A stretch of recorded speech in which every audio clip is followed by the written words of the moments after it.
Do I have to answer the question? No, I just remember. Okay.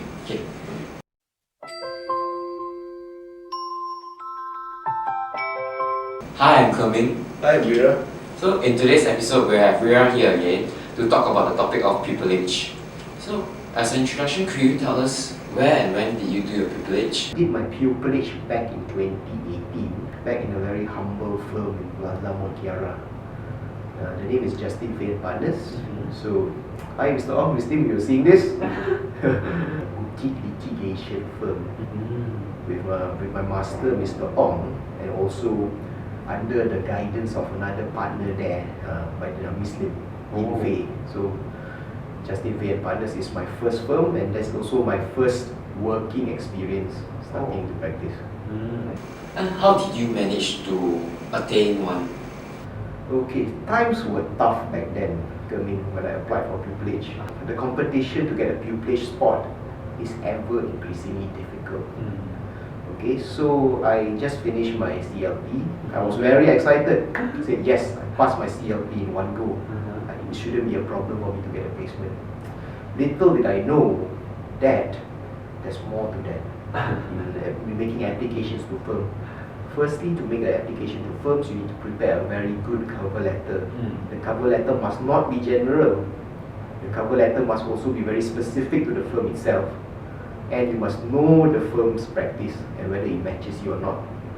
Fifth is you must be a good match to the firm. Either both also in qualification and also in personality wise. Which can only be determined during the interview itself, and also the assessment of all your qualifications and cover letter.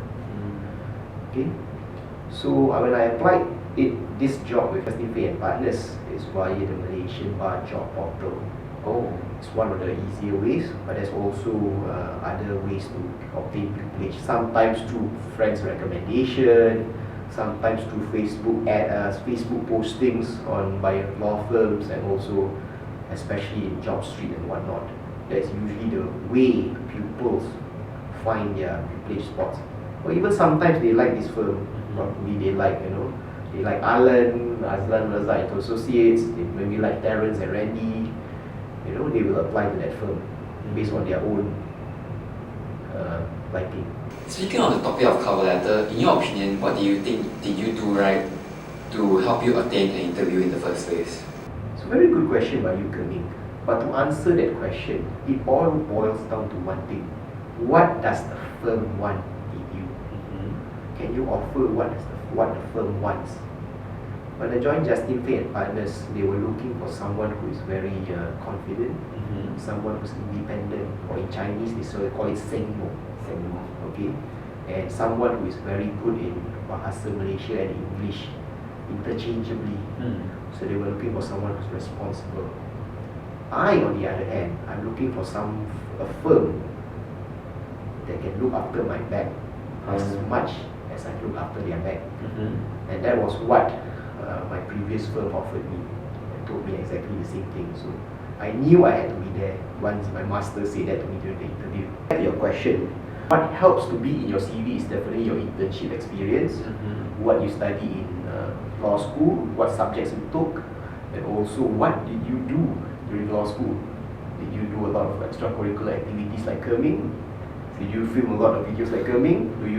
Are you just a couch potato, or you are just a very, a passive student, not a proactive student? If you're a proactive student, chances are it's higher chance for you to obtain a place.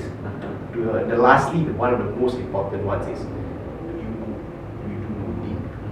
for those of you who do not know what mooting is basically like if you saw the movies in Suits, it's a very set up, a very practice kind of advocacy based setting for you to train your advocacy skills in real life court, akin to real life court practice. I see.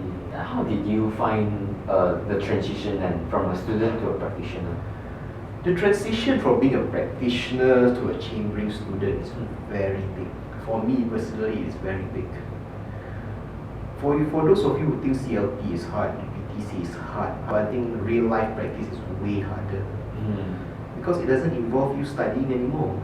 It involves real life skills.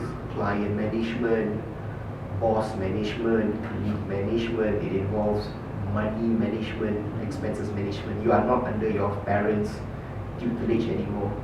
You are out there in the real world. Even as a pupil, you carry a lot of responsibility with you. You know, if you do something wrong, chances are your master will pay for it.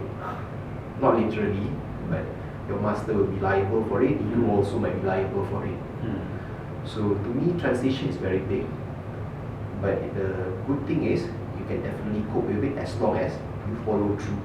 Don't give up, do a lot more reading, be more meticulous, be more diligent, and you should be good to go. Now, how did a typical day as a pupil sounds like then? Okay. Typical day of a chain student differs from place to place. There's horror stories everywhere. There's also joyful stories everywhere. Okay, so I wish that you will be in a joyful situation. Even if you're not, I hope that you get a lot of experience from it. Personally, for me, I enjoyed my time at my previous firm because I learned a lot. There's a lot of scolding going on, but I know it's constructive criticism. So, for example, Miss Failing will always scold me, but then after that I realized what she said makes sense, and I'm thankful for her for saying those things to me. So, how is the typical day every day? Very simple. You either do research, you either do drafting. Sometimes you follow your boss to see and how things operate. 3 months into pupillage, you would have gotten short call. Okay, you have the locus or the power to appear in court. With the power to appear in court comes more responsibility, whether you like it or not.